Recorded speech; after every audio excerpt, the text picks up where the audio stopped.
بسم اللہ الرحمن الرحیم۔ توجہ عزیزان گرامی، انسان ایسے سے کبھی علاج نہیں کرائے گا جو جانتا نہ ہو۔ جب نہ جاننے والے سے آپریشن نہیں کرا رہے تو شریعت محمدی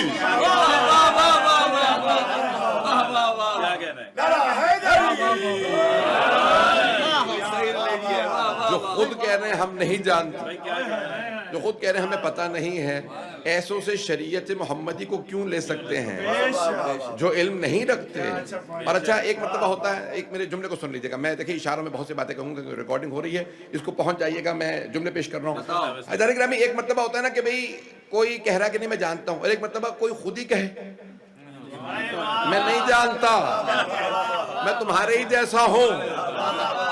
ان علی قرینون، ایک شیطان بھی ہے جو مجھے بہکاتا رہتا ہے، اگر میں صراط مستقیم سے ہٹ جاؤں تو ہاتھ پکڑ کے واپس لے آنا۔ جملے بہت رہے ہیں۔ عزیزان گرامی، اب یہ جو پیش کرنے لگا ہوں تو ہمارے علم کلام کا بھی یہی قانون ہے، فقہ میں بھی یہی ہے، فلسفے میں بھی یہی قانون ہے، منطق میں بھی یہی قانون ہے، ہر جگہ پہ ایک ہی قانون ہے۔ اب میں اس کو عربی میں پیش کروں گا، پھر جلدی سے وضاحت کروں گا۔ میں نے ٹیکنیکل علمی موضوع لیا ہے، ساتھ اب دیں گے تو اقرار العقلاء علی انفسہم جائز و حجہ۔ جب ذی شعور، عقلاء سے مراد یہاں پہ ہے people who have basic intellect، تو یہاں پہ کہا جاتا ہے عقلاء سے مراد یہ نہیں ہے کہ جیسے کہتے ہیں کہ صاحب عقل، ایک ہوتا ہے کہ جس کے پاس عقل نہیں ہے، ایک ہے عقل والا۔ اگر کوئی عقل والا کسی بھی بات کا اقرار کرے تو وہ جائز بھی ہے اور حجت بھی ہے۔ نہیں پہنچا سکا۔ علم کلام میں بھی یہی قانون ہے، فقہ میں بھی یہی قانون ہے، فلسفے میں بھی یہی ہے، منطق میں بھی یہی ہے، دیگر علوم میں بھی یہی ہے۔ اگر مثال کے طور پہ کورٹ میں، لاء میں بھی یہی ہے، اگر کوئی کورٹ میں آنے کے بعد کہا کہ ہاں بھئی یہ کرائم میں نے کیا تو یہ جائز بھی ہے، کیونکہ یہ سمپل نالج رکھتا ہے، عقل والا آدمی ہے، تو یہ اس کے لیے جائز بھی ہے اور حجت بھی ہے۔ سارا مجمع نہیں ہے، جج اس کو پنش کرے گا کیونکہ تو نے ابھی مانا بھی ہے کہ تو نے کرائم کیا ہے، تو نے کنفیس کیا ہے۔ عزیزان گرامی، اسی کو کہا جاتا ہے اگر کوئی آدمی کہہ دے یہ جائز بھی ہے اور حجت بھی ہے۔ میں پہنچا نہیں پا رہا ہوں، سارا مجمع نہیں ہے۔ یہ جائز ہے کیونکہ وہ عقل والا ہے، اور اگر دیوانہ کہے بھی میں نے قتل کیا، کہتے ہیں یہ دیوانہ اس کی بات نہیں مانی جائے گی، لیکن ایک عقل والا کہے قاتل میں ہوں، تو پہلی بات جائز ہے، نمبر دو حجت ہے۔ یہ حجت ہے، یعنی اب اس کے اوپر سزا نافذ ہے کیونکہ خود کہہ رہا میں قاتل ہوں۔ ہمارے بھائی یہ کہتے ہیں جب وہ کہہ رہے تھے کہ میرا شیطان مجھے گمراہ کر دیتا ہے تو وہ تکلفاً کہہ رہے تھے۔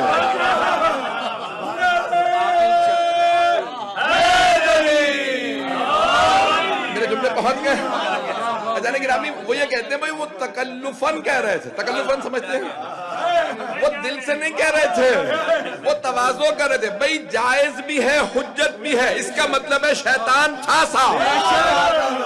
جو لوگ پہنچ رہے ہیں، اگر کوئی آدمی کہے کہ نہیں شیطان ہے مجھے بہکا دیتا ہے، عجیب و غریب کیفیت ہے۔ باپ پہ شیطان نہیں ہے مجمع، باپ پہ شیطان طاری رہتا تھا اور بیٹی کے لیے مولا نے فرمایا تھا یہ شیطان پہ سوار ہے۔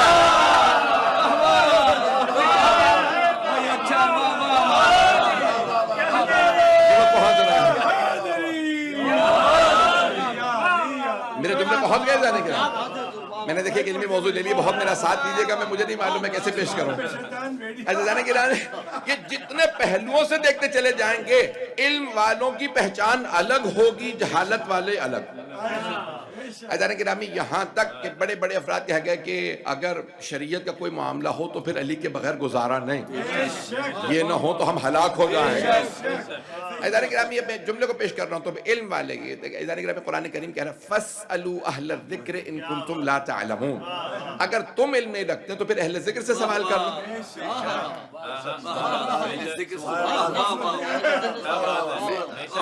تھوڑا سا کنکلوژن دوں گا، تھوڑی سی میری ایک ہے آپ لوگوں کے لیے خاص طور سے پیش کر رہا ہوں۔ عزیزان گرامی، یہاں پہ اللہ نے لفظ استعمال کیا کہ ان کنتم لا تعلمون، فاسألوا اہل ذکر ان کنتم لا، سوال کرو اہل ذکر سے اگر تم لا تعلمون ہو۔ کیا بات ہے حضور. میں نے یہ عربی کی اصطلاح استعمال کی قرآن کریم کی. تم اگر ہو لا تعلمون شیء، ان کنتم لا تعلمون، اگر تم علم نہیں رکھتے تو پھر تم اہل ذکر سے سوال کرو. اگر علم نہیں رکھتے، آئیں ذرا دیکھتے ہیں کہ کون علم نہیں رکھتے. اللہ فرما رہا ہے لقد اخرجناکم من بطون امہاتکم وکنتم لا تعلمون شیئا، ہم نے تمہاری ماؤں کے شکم سے پیدا کیا جبکہ تم کچھ نہیں جانتے تھے. سارے مجمع کی توجہ، میں آپ سلامت رہے جو لوگ پہنچ رہے ہیں، تھوڑی سی توجہ. تو اللہ فرما رہا ہے اگر تم علم نہیں رکھتے، اگر تم لا تعلمون ہو تو سوال کرو اہل ذکر سے. اور اللہ کہہ رہے ہم نے سب کو ان کی ماں کے شکم سے پیدا کیا جبکہ وہ لا تعلمون شیء تھے، کچھ بھی علم نہیں رکھتے تھے. اب پتہ چلا کہ اہل ذکر وہ ہوں گے جو دنیا میں آتے ہی بول کے کہیں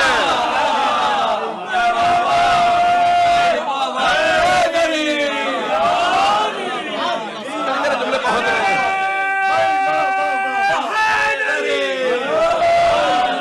میرے جملے پہنچ رہے ہیں. اذان گرامی اب یہاں اللہ فرما رہا ہے اگر تم لا تعلمون ہو، اگر تم علم نہیں رکھتے تو تم سوال کرو اہل ذکر سے. اللہ فرما رہا ہے ہم نے تم سب کو جب تمہاری ماں کے شکم سے پیدا کیا تم سب کے لا تعلمون شیء، ایک شے نہیں جانتے تھے. دنیا میں آ کے تم نے سب سیکھا. تو اب پتہ چلا وہ اہل ذکر وہ ہوں گے جو آتے ہی بولے السلام علیکہ یا رسول اللہ. 13 رجب کو آئے، 16 رجب کو پیغمبر نے ہاتھوں میں لیا، مولا نے آتے کہا یا رسول اللہ آپ پہ سلام. بھئی ہماری کتابوں میں جگہ جگہ لکھا ہے کہ مولا نے آتے رسول خدا کو سلام کیا. آغوش میں میں بہت سوچتا تھا مولا علی نے آتے ہی سلام کیوں کیا. تو پھر میری نگاہوں میں سورہ مریم کی یہ آیات آ گئی، انی عبداللہ آتانی الکتاب وجعلنی نبیہ. حضرت عیسیٰ نے 2 ہفتے کے بول کے بتایا تھا میں عبداللہ ہوں، اللہ نے کتاب دے کے بھیجا ہے، مجھے نبی بنایا، مجھ پہ میری ماں پہ درود و سلام بھیجا. تو اب جناب سرور کائنات نے کیونکہ 40 برس کے سن میں اعلان کیا تھا تو مولا علی کا بولنا ضروری تھا تاکہ عیسائی یہ نہ کہیں ہمارے نبی تو آتے ہی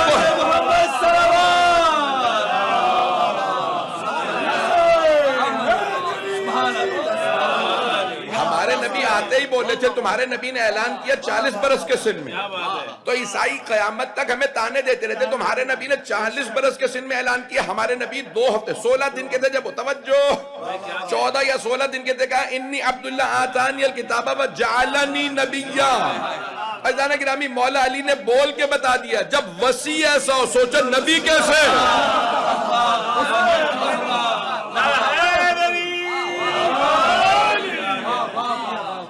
عزیزان گرامی یہ باریکیاں جتنی دیکھتے چلے جائیے کہ علم الگ نظر آئے گا. عزیزان گرامی یہ آل محمد علیہ السلام کا سب سے بڑا جو کمال ہے مولا فقیر بڑے سے بڑے دشمن نے ہمیشہ اقرار کیا ہے علم علی کے پاس. میں جلدی سے پیش کر رہا ہوں جو لوگ پہنچ رہے ہیں. ایک واقعہ شاید میں نے پہلے بھی پڑھا مجھے یاد نہیں ہے. تو کسی نے بتایا معاویہ ابن ابی سفیان کو ایک آدمی آیا ہے 190-95 برس کا ہے، بہت بزرگ ہے، نابینا ہے، وہ دمشق میں ہے. کہا بلاؤ دیکھوں میں ملنا چاہتا ہوں. لے کے آیا دربار میں. کہا بھئی اتنی لمبی زندگی تمہیں کیسے ملی. کہا لمبی زندگی ہوئی کیونکہ میں تاجر تھا، تجارت میں خیانت نہیں کرتا. سب بھی پریشان ہیں. میں تجارت میں خیانت نہیں کرتا تھا، میں ہمیشہ جب وزن کرتا تھا تو وزن ہمیشہ جو بنتا تھا بیچنے میں زیادہ دیتا تھا، کم نہیں دیتا.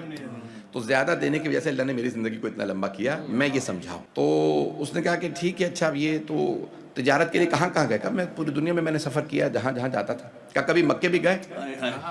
اس نے کہا ہم مکہ تو جاتا ہی جاتا تھا. کہا میرے جد سے ملے. کہا کون امیہ. جو کہیں گے ہاں امیہ سے کبھی ملے، میرے جد سے ملے. کہیں گے ہاں.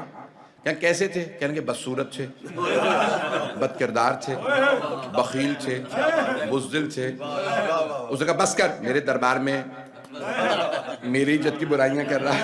یعنی جو برائیاں تھیں وہ ساری کی ساری امیہ میں پائی جاتی تھی. پتہ نہیں لوگ ہیں یا نہیں. تو اس نے کہا اچھا یہ بتا کبھی علی کے بھی جد سے ملا. یعنی کہ کن ہاشم سے. کہا ہاں. کہا وہ کیسا تھا. کہا بہت خوبصورت، بہت بہادر، بہت باکردار، بہت سخی. کہا چپ ہو جا اور تعریفیں نہ کر، مجھے آگ محسوس ہو رہی ہے.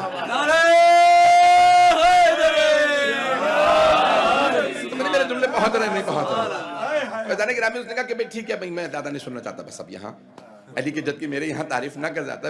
توجہ ہے فیضان گرامی، بھئی مولا علی کے جد رسول خدا کے جد ہے. تو ایک مرتبہ جب یہاں پہ جناب حضرت ہاشم کی بات ہوئی، کہا بھئی انتہا با کردار با اخلاق با ہمیشہ مسکرانا بہت خوبصورت. تو ایک مرتبہ کہا کہ بھئی دیکھ اب میں اور باتیں نہیں سننا چاہتا، اگر تو مجھ سے کچھ مانگنا چاہتا ہے تو مانگ لے، میں کچھ دینا چاہتا ہوں تاکہ میرے دربار کو یاد رہے. دیکھیں لوگ پیسہ لٹا کے غنی بننے کی کوشش کر رہے تھے. میں کیسے پیش کروں اس بات کو؟ تو اس نے کہا کہ بھئی کچھ مجھ سے مانگ لے. تو اس نے کہا دیکھو میں بوڑھا ہو چکا ہوں اور بڑھاپے میں موت بالکل سامنے نظر آ رہی ہوتی ہے، تو اگر تو مجھے جنت کی ضمانت دے. مانگ بھی کس طرح، واہ واہ واہ، میرے جملے پہنچ رہے ہیں؟ تو اس نے کہا بھئی میں مرنے والا ہوں، میں بہت بوڑھا ہو چکا ہوں، کمر جھک چکی ہے، اگر تو جنت کی ضمانت دے دے. کہنے لگے بھئی جنت میرے پاس نہیں ہے، وہ تو انہی کے تو انہی کے پاس ہے. مولا کا نام نہیں لیتا، بغض اتنا تھا کہ مولا امیر کا نام نہیں لیتا تھا. تو کہا کہ بھئی مجھے جو ہے یہ جنت میرے پاس نہیں ہے، وہ تو تم سے دنیا مانگ لے، آخرت میں نہیں دے سکتا، دنیا میرے پاس ہے. تو اس بزرگ نے ایک مرتبہ کچھ سوچا، کہا پھر ٹھیک ہے دنیا میں ساری 195 برس زندگی گزارنے کے بعد میں اس نتیجے پہ پہنچا ہوں کہ دنیا میں سب سے اچھی چیز ہے جوانی. مجمع نہیں ہے، اگر ہو سکے تو میری جوانی لوٹا دے. کہنے کہ جوانی بھی نہیں لوٹا سکتا، کوئی پیسہ، کوئی درہم، کوئی دینار، کوئی سکہ، کوئی اشرفی، اس قسم کی چیزیں، کوئی سونا، کوئی چاندی، اس قسم کی چیزیں مانگ لی، کوئی گھوڑا، کوئی سواری. کوئی اس نے کہا سن، نہ تیرے پاس دنیا ہے نہ تیرے پاس آخرت ہے، مجھے میرے گھر بھجوا دے، میں ایسی جگہ بیٹھنا ہی نہیں چاہتا جہاں نہ دنیا ہو نہ آخرت. سبحان اللہ، سبحان اللہ، سبحان اللہ، حیدری. میرے جملے بہت رہے ہیں بھئی، میں نے کوشش کی کہ یہاں پہ بالکل ایک نئے زاویے سے پیش کر رہا ہوں. ایزان گرامی کہنے کے ایک جملے کو دہرا دیا. ایزان گرامی عجیب و غریب جملہ کہا ان بزرگ نے، کہا کہ میں ایسی جگہ بیٹھنا ہی نہیں چاہتا جہاں نہ دنیا ہو نہ آخرت. ایزان گرامی یہ جو بہت سے لوگ سمجھتے ہیں کہ نہیں دنیا ان کے پاس ہے اور آخرت، خدا کی قسم ایسا نہیں ہے. دنیا بھی آل محمد کے پاس، آخرت بھی آل محمد کے پاس. ایزان گرامی میں اکثر ایک جملہ بار بار دہرا رہا ہوں اور اس پہ بہت زیادہ لوگ کہہ رہے ہیں مولانا آپ کے اس جملے کے بعد میں نے زیارت کی. بہت سے لوگ کہتے ہیں جب میرے پاس پیسہ ہوگا میں کربلا جاؤں گا، صحت ہوگی کربلا جاؤں گا، حالات بہتر ہوں گے کربلا. ایزان گرامی حالات اچھے نہیں ہوں گے، حالات خراب ہوں جائیے، حالات ٹھیک ہونے کی وہاں دعا کر کے آئے. صحت نہیں ہے وہاں جا کے صحت لے کے آئیے، پیسہ نہیں ہے وہاں جائیے وہاں سے دولت لے کے آئیے. پتہ نہیں میرے جملے بہت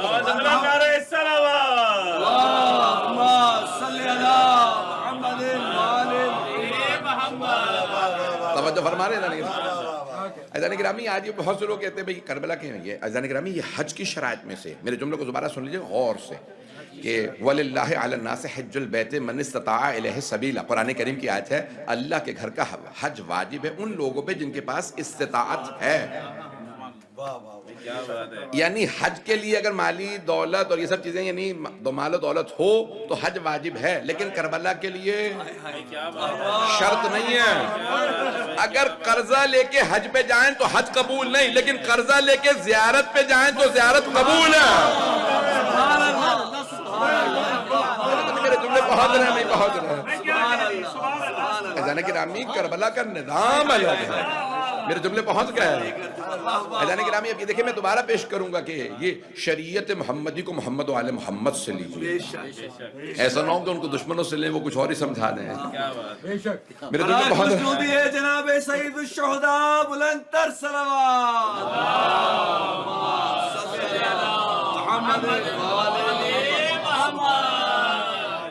توجہ فرما رہے ہیں؟ سب کو آواز آ رہی ہے نا؟ میں یہ اب آواز اب ٹھیک کر رہے ہیں، مجھے اب شک ہو رہا ہے کہ پتہ نہیں سنا بھی کسی نے ہی ہے. آدھی مجلس سے گزر گئی ہے. آواز آ رہی ہے؟ بلند تر صلوات.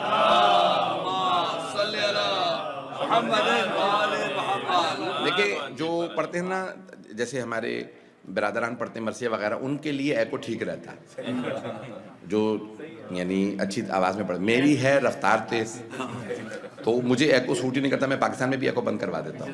اور وہ کہہ رہے ہیں کو بہت زیادہ ہو رہا تھا تو بھائی آدھے گھنٹے بعد اگر پہلے ہی اگر ہو جاتا ٹھیک تو یہ سب لوگ بیچارے اچھی طرح سن لیتے جو پیچھے بیٹھے.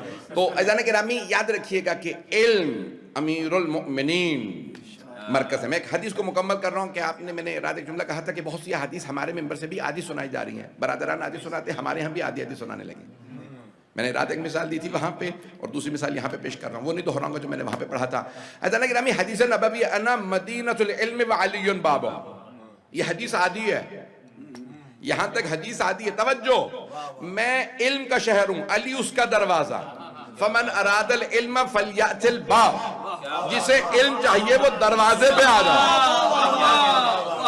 مجمع نہیں ہے حضرت گرامی, مجمع نہیں ہے. توجہ, مولا فرما رہے ہیں, رسول خدا فرما رہے ہیں میں علم کا شہر ہوں, علی اس کا دروازہ ہے, جسے علم چاہیے دروازے پہ آئے. فمن اراد العلم فلیأت الباب, دروازے پہ آئے. توجہ, جو بہت گن پہ سلام. حضرت گرامی حبیب خدا فرما رہے ہیں جسے علم چاہیے, فمن اراد العلم, جس کا ارادہ ہو کہ علم مل جائے, فلیأت الباب, دروازے پہ آئے. تو کیوں پیغمبر نے فرمایا دروازے پہ آئے؟ تاکہ اگر کبھی کوئی کہہ دینا دیواریں, چھت پر نالا, تو پیغمبر فرما رہے ہیں دیواروں پہ نہ بیٹھنا, چھتوں پہ نہ چھلانگے مارنا, پر نالوں پہ نہ آنا, دروازے سے.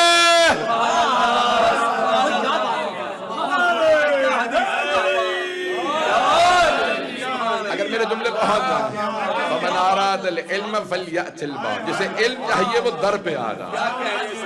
یہ نہیں کہا شہر میں آ جائے, در پہ, یعنی مجھ پہ بھی آنا ہے, میرے پاس بھی آنا ہے, تو علی کے ذریعے آنا. جو علی کے چھوڑ کے آئے گا اسے میں خود رد کر دوں گا, اسے حبیب خدا خود رد کر دے گا. خبردار میرے بغیر, میرے علی کے بغیر میرے پاس نہ آنا.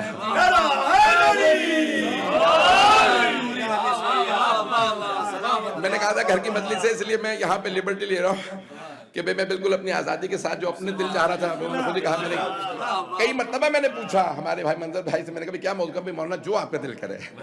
اور قاضی میں مجھے کہنے لگا کوئی جنگ سنا دیجئے. میں نے کہا جنگ کے لیے بہت سینہ لگتا ہے, اشرا بھی پورا باقی ہے اور 4 مجالس کل پرسوں مسلسل. میں نے کہا سننا لگ جائے گا, اور میں جب جنگ پڑھتا ہوں پھر میں جوش میں آ جاتا ہوں, تو اس لیے میں نے کہا میرا پورا گلا یہیں پہ لگ جائے گا. اور رات کی بھی مجالس ہے, عزیزان گرامی نیند نہیں ہو رہی ہے پوری. میں جو جملے پیش کر رہا ہوں یہ علم امیر المؤمنین کی ذاتی میراث کا میں جملہ کہہ گیا ہوں. عزیزان گرامی ذاتی میراث کا نام ہے.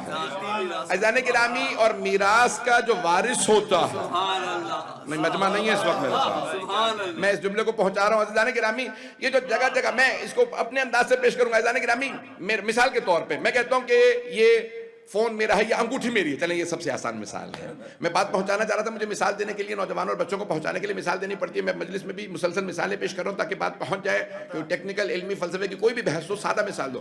یہ انگوٹھی میری ہے. عزیزان گرامی میرے بات صرف وہی کہہ سکتا ہے جو میرا وارث ہو. انگوٹھی میری ہے, وارث ہر کوئی نہیں کہہ سکتا. توجہ, مولا کی ذاتی میراث کا نام علم ہے. اولاد 2 طرح کی ہوتی ہے, ایک خونی, دوسری روحانی. جب تک کوئی علی کو باپ نہیں مانے گا علم کا وارث نہیں ہے.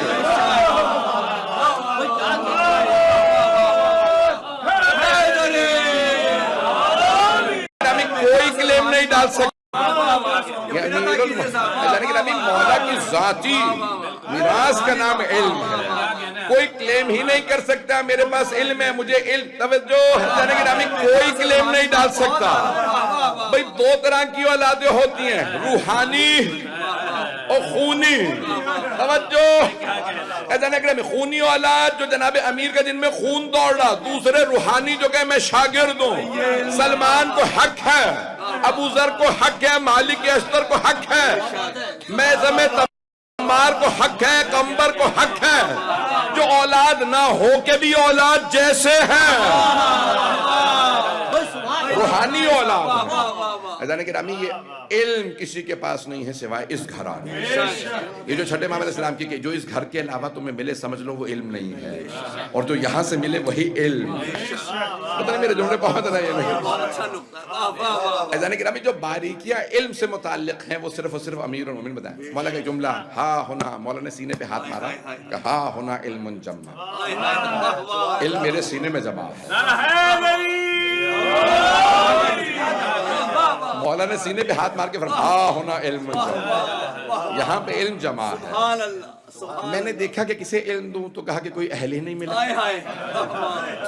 تو کہنے لگے کہ میں نے دیکھا کہ کوئی اہل نہیں ہے علم کا۔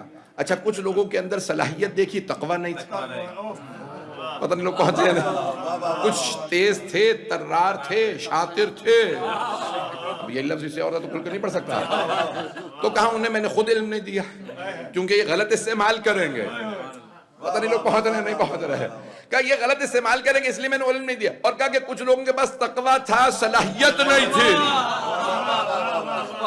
پتہ نہیں جملے پر پہنچ رہے ہیں، کئی ایسے ہوتے ہیں، ہوتے پکے مذہبی ہیں،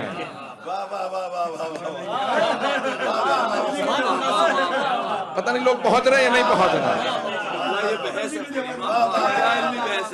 عزیزان گرامی کئی لوگ بہت مذہبی، بھائی آپ لوگ پہنچیں گے، میں خدا کی قسم آپ لوگوں کی وجہ سے، یہ میں نے خاص طور سے اتنا کھل کے آج یہاں پہ سارا الگ موضوع بالکل الگ لے کے چلا ہوں۔ عزیزان گرامی کئی ایسے لوگ ہوتے ہیں کہ ان کے اندر بہت زیادہ آپ کو تقوی، کہ بھی بہت دیندار ہے، چھٹے امام کی حدیث ہے نا، تو کہا کہ مولا وہ آپ کا بہت ہی چاہنے والا ہے، بہت پکا کٹر شیعہ، بہت ہی، مولا نے کہا کیفا عقلو، اس کی عقل کیسی ہے، اس کی سوجھ بوجھ کیسی ہے، کہا پیدل ہے بالکل، عقل سے بالکل پیدل ہے، عقل تو ہے ہی نہیں، مولا نے کہا آئندہ میرے سامنے تعریف نہ کر، مجمع بالکل پریشان ہو کے سن رہا، تو کہا کہ مولا کیوں، وہ واقعاً بہت آپ کا چاہنے والا ماننے والا ہے، مولا نے فرمایا میں اپنے انداز سے پیش کروں، یہ جو سیدھا سادہ شریف سا شیعہ ہوتا ہے وقت پڑے گا کبھی کام نہیں آئے گا، کیوں؟ کیونکہ اسے ہر آدمی آ کے دھوکہ دے لے گا، اسے تمیز ہی نہیں رہے گا کون اپنا، میرے جملے پہنچ رہے ہیں؟ عزیزان گرامی حکمت و دانائی عیاری مکاری کا نام نہیں ہے، عیار تو اور بھی تھے، عزیزان گرامی یہ دونوں چیزوں میں بھی فرق ہے، بہت سے، کسی نے کہا مولا امیر علیہ السلام سے کہ بھی آپ کے بہت سے دشمن بہت عقل مند ہیں، مولا نے کہا تم نے یہ اندازہ کیسے لگا لیا، کہ یہ علی آپ کے خلاف ہر روز ایک نیا منصوبہ لے آتا ہے، ہر روز ایک نئی سکیم، ہر روز ایک نئی سازش، مولا نے فرمایا تلکا حیلتون، وہ مکاری ہے، ہیلہ ہے، مکر و فریب ہے، العقل معبد بہ الرحمن واکتسب بہ الجنان، عقل وہ ہے جو رحمان کی عبادت سکھائے جنت تک پہنچائے، میرے جملے پہنچ رہے ہیں، جو جہنم میں لے جائے وہ عقل نہیں عیاری ہے، عیاری اور عقل میں بھی فرق ہے، اگر میرے جملے پہنچ جائیں۔ عزیزان گرامی اگر وقت ہوتا میں اور زیادہ اس کی باریکیوں میں جاتا، عزیزان گرامی یہ جتنے بھی علم، عقل، حکمت، دانائی، ومن اوتی الحکمت فقط اوتی خیرا کثیرا، اللہ قرآن میں فرما رہا ہے جسے اللہ حکمت عطا کر دے اسے خیر کثیر عطا کر دے۔ سبحان اللہ، سبحان اللہ، میں نے پوری کوشش کی ہے کہ آپ کے سامنے نچوڑ پیش کروں۔ عزیزان گرامی کتنی باریکیاں ہیں، آج ممکن ہی نہیں ہے، دیکھیں شیعہ اسے کہا جاتا ہے جو 1400 سال بعد فیصلہ کر کے بتا دے علی حق پہ، حسن حق پہ، حسین حق پہ، مجھے نہیں مارے میرے جملے پہنچ رہے ہیں، جو تمیز نہ کر سکے، عزیزان گرامی اسے شیعہ نہیں کہا جاتا، شیعہ اسے کہتے ہیں جو دھوکہ نہ کھائے، شیعہ گھرانے میں پیدا ہو کے کوئی شیعہ نہیں ہوتا، اگر شیعہ گھرانے میں بھی کوئی بیٹھ کے دھوکے کھاتا رہے پھر کٹر شیعہ نہیں۔ میں جانتا ہوں میں بہت سخت جملے کہہ رہا ہوں، یہ بعد میں شاید بہت زیادہ لوگوں کے لیے پریشانی کا باعث بنے، عزیزان گرامی دانائی کے بغیر ہم کبھی نہیں کہتے صرف شمر پہ لعنت ہو، ہم کبھی نہیں کہتے صرف شمر، نہیں شمر پہ تو لعنت ہے ہی، توجہ سارے میں، ہم کبھی نہیں کہتے صرف شمر پہ لعنت، ہم کہتے ہیں یزیدیت مرد آباد، ہم کہتے ہیں وہ جو ہاتھ تھا اس ہاتھ پہ لعنت جس نے قتل کیا، وہ جو ذہن تھا نجس، جملے پہنچ رہے ہیں، عزیزان گرامی، اس پوری سازش، اس پوری سکیم پہ لانا جو اہل بیت کے خلاف استعمال ہو رہی ہے. پتہ نہیں میرے جملے پہنچ رہے نہیں پہنچ رہے. عزیزان گرامی، یہ باریکیاں، اسے کہا جاتا ہے تشیع. عزیزان گرامی، ہم سارے نظام کو جو سمجھتا ہے وہ شیعہ ہے. اہل بیت علیہ السلام نے کہا ہے کہ ہمارا شیعہ اسے کہتے ہیں جو ہمارے خلاف ہونے والی ہر سازش کو سمجھے. 8ویں امام علیہ السلام نے کہا کہ وہ شیعہ نہیں ہے جو نہ سمجھے، جو کہہ رہے ارے امام کو مسئلہ ختم ہو گیا، اس نے ولی عہد بنا دیا ہے، امام نے بیعت کر لی ہے، معاملہ حل ہو گیا. عزیزان گرامی، اس قسم کے شیعہ نہیں چاہیے. پتہ نہیں میرے جملے پہنچ رہے نہیں پہنچ رہے. جنہیں یہی سمجھ نہیں آ رہا کہ یہ ولی عہدی نہیں ہے، یہ اپنی تائید کے لیے امام کے نام کو استعمال کیا جا رہا ہے. میرے جملے پہنچ رہے یا نہیں پہنچ رہے؟ میں نے بہت زیادہ جانے گرامی کتنے، میرا یہ موضوع چل رہا ہے بیعت، وہاں پہ باب العلم میں وہاں تفصیل سے کھول کے پیش کروں، اور آگے آنے والی مجالس کے اندر اور زیادہ موضوع کو کھولنے والا ہوں، اور بہت زیادہ کھول کے پڑھ رہا ہوں انشاءاللہ تعالیٰ. وہاں پہ اگر سن سکیں تو باب العلم میں، کیونکہ وہ کہہ رہے تھے کہ اس کو اور اگر کھول لیجیے، اگر وقت ہوتا خدا کے قسم اور پیش کرتا. میں جانتا ہوں کہ محظوظ ہو رہے ہیں آپ، میں اور زیادہ کھولتا موضوع کا. عزیزان گرامی، یاد رکھیے گا، کئی افراد انہوں نے کتنی سازشیں کی اہل بیت کی، اور لیکن کوشش کرتے تھے کہ اہل بیت ہی کے نام سے ہمیں تائید مل جائے. اگر کسی کو یہ بات سمجھ نہیں آ رہی، وہ شیعہ نہیں ہے. پتہ نہیں لوگ پہنچ رہے نہیں پہنچ رہے. ایسے بہت سے لوگ ہیں کہ جو صرف ظاہر کو دیکھ کے دھوکہ کھا لیتے ہیں. میرے جملے پہنچ رہے ہیں. عزیزان گرامی، ظاہر کو دیکھ کے کبھی دھوکہ نہ کھائیے گا. دشمن ہمیشہ دشمن رہے گا. دشمن سے جو اچھائی کی، بھلائی کی توقع رکھنے لگے، کیا بات ہے، حکمت و دانائی شیعہ کی سب سے بڑی نشانی حکمت و دانائی ہے. وہ کبھی دشمن سے دھوکہ نہیں کھاتا. دشمن کسی بھی روپ میں آ جائے، کبھی بھی کہے کہ نہیں میں صدام نہیں ہوں، میں صدام حسین ہوں، ہم سمجھ جائیں گے کہ نہیں، یہ پکا یزید ہے. محمد وآل محمد صلوات. مجھے نہیں معلوم میرے جملے پہنچے یا نہیں پہنچے. خدا کی قسم، ایسے آج بھی دھوکہ دینے والے موجود ہیں. اہل بیت کے نام سے دھوکہ دے رہے ہیں، کھا بھی اہل بیت کر رہے ہیں، اور دھوکہ بھی اہل بیت کے نام پہ دے رہے ہیں. عزیزان گرامی، سب سے زیادہ مؤاخذہ انہی لوگوں کا ہے کہ جنہوں نے اہل بیت علیہ السلام کے نام پہ اگر کوئی خیانت کرے تو اس کا سب سے زیادہ مؤاخذہ ہے کہ تم نے کیسے ہمارا نام استعمال کر کے ہمارے ماننے والوں کو دھوکہ دیا. کہ ہمارے جتنے بھی چاہنے والے ہیں وہ ہمارے یتیموں کی طرح سے ہیں، وہ لاوارث نہیں ہیں، وہ ہمارے ہیں. عزیزان گرامی، بس بھئی آج 13 سفر میں تفصیل سے دونوں جگہ پہ مسائل پیش کروں گا. چند جملے سن لیجئے کہ گھروں میں مجالس برپا اس لیے کی جاتی ہیں کہ رحمتیں جو مجالس کی وجہ سے ہیں وہ گھروں میں نازل ہیں. خدا کے قسم کی جو روایات ہے نا اتنی زیادہ کہ جو ذکر حسین کرے اس پہ جنت واجب ہے. یہ جو احادیث میں آیا، جو مولا حسین کے نام پہ سبیل لگائے، کسی کو پانی پلائے، اس کے لیے اتنا ثواب. جو حسین کے نام پہ کسی کو کھانا کھلائے، اس کے لیے اتنا ثواب. یہ جو جناب سیدہ کے جملے، یہ جو ائمہ چھٹے امام کے جو جملے ہیں نا کہ میری دادی خود شفاعت کریں گی، جو میرے جد حسین کے نام پہ کسی کو پانی پلائے، جو کسی کو شربت پلائے، اس کا اتنا ثواب.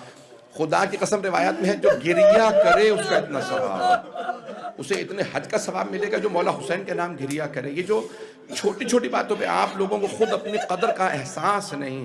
جب آپ مجلس برپا کرتے ہیں، کیوں یہ حسرت ہے جناب سیدہ، یہ آرزو ہے جناب زینب کبریٰ کی. بھئی آنکھوں میں آنسو آگے تو میں جملے پیش کروں. یہ جناب زینب جب بھی رونا چاہتی تھی نا، انہیں تازیانے مارے جاتے تھے. بی بی بار بار کہتی تھی بھیا میرا جی کرتا ہے میں آپ پہ گریہ کروں. مولا سجاد علیہ السلام کے لیے بس ایک روایت صرف پڑھوں گا. مولا سجاد نے کثرت سے گریہ کیا. جب ایک آدمی نے کہا مولا میرے بھائی کی شادی ہے، میں نے روایت خود تحقیق کی، یہ روایت میں نے خود تحقیق کی ہے. مولا سے کہا مولا میرے بھائی کی شادی ہے. مولا کے آنسو بہنے لگے. کہا جب سے علی اکبر کی شہادت ہوئی میں نے شادیوں میں جانا بند کر دیا. مجھے میرا بھائی علی اکبر بہت یاد آتا. اس آدمی نے کہا مولا میری اور میرے خاندان کی حسرت تھی، آپ کچھ دیر کے لیے شادی میں آ جاتے. مولا اگر کچھ دیر کے لیے آپ شرکت کر لیتے مولا ہمارے گھر میں برکت آ جاتی. ہم مولا نے فرمایا ایک شرط پہ آنے کو تیار. اس نے کہا مولا مجھے آپ کی ہر شرط منظور ہے. مولا نے فرمایا نہیں بس ایک ہی شرط ہے، اگر کچھ دیر کے لیے میرے بھائی علی اکبر کے مصائب میرے بھائی کی مجلس برپا کر دو میں آ جاؤں۔ اس نے کہا مولا میں خادم ہوں، میں مجلس برپا کروں گا۔ جیسی مولا شادی میں پہنچے نا تو مولا نے اشارہ کیا تمہیں اپنا وعدہ یاد ہے؟ کہا ہاں مولا۔ تو مولا نے کہا ایک آدمی سے کہو میرے بھائی علی اکبر کی جوانی کا ذکر کرے اور کچھ مسائب پڑھے کہ انہیں برچھی کیسے لگی تھی، میرے بابا نے لاشا کیسے اٹھایا۔ بس ایک مرتبہ اس نے مسائب پڑھے، جیسے مسائب پڑھے نا تو سب رونے لگے۔ مولا نے آواز دی چراغ گل کر دے، لوگ رونے میں حیا کر رہے ہیں، لوگ رونے میں شرم کر رہے ہیں، چراغ گل کر دے۔ اس نے چراغ بجھایا تاکہ لوگ کھل کے روئے۔ جب سب رونے لگے مجلس ختم ہوئی، انہوں نے دوبارہ چراغ جلایا، دیکھا مولا سجاد نہیں۔ بہت پریشان ہوا، ارے مولا نے تو کھانا بھی نہیں کھایا تھا، ہم نے اہتمام کیا۔ دوڑتا ہوا گھر سے باہر نکلا، دیکھا دروازے پہ مولا سجاد کھڑے ہیں۔ کہا مولا آپ دروازے پہ کیوں کھڑے ہیں؟ کہا اب تک یہ تیرے مہمان تھے، اب میرے مہمان، یہ میرے بھائی کی مجلس میں آئے ہیں، یہ میرے بابا کی مجلس میں آئے ہیں، ان سب کی الوداعی میرے ذمہ ہے، ان سب کو خدا حافظ میں کہوں گا، یہ میرے بابا کی مجلس میں آئے۔ مولا کتنی حسرت تھی میرے بھائی کے مصائب ہوں۔ اجرکم میں نے مکمل کر دیا۔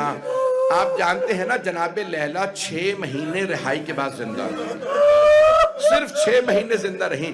جب بھی جناب کوئی مدینے آتا نا ان 6 مہینوں میں تو سوال کرتا تھا یہ کس بی بی کی آواز ہے، روضہ رسول پہ کس کے رونے کی آواز آ رہی ہے؟ مدینے والے کہتے ہیں یہ علی اکبر کی ماں ہے، انہیں علی اکبر کا بڑا صدمہ ہے۔ الا لعنت اللہ علی القوم الظالمین۔